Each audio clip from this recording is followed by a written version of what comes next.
25 থেকে 30 বছর বয়সটা ভীষণ অদ্ভুত।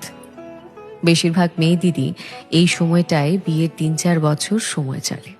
কারোর কারোর হয়তো আবার 1-2 ছোট ছোট ছানাও হয়। হয়তো তখনও সংসারের মায়ার ধাঁধায় কেউ আটকে পড়েনি।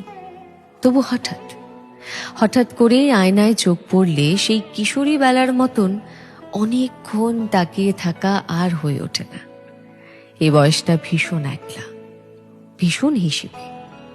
18-র তরুণীর মতন চাইলেই দুচোখ ভরে কাজল পরে ঝুম বৃষ্টি ভেজা হয়ে ওঠে না। লোকের ন্যাকামো বলে।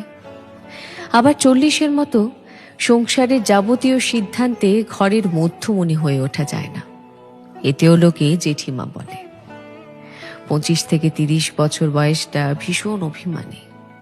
হঠাৎ করে মনে হয় যে আগের মতন উথাল পাথাল প্রেমটা আর নেই। প্রতিদিন নিজেকে একটু একটু করে বদলাতে থাকা। 25 থেকে 30 ছুঁয়ে যাওয়া এই বয়সটা বড়ই বিষণ্ণ।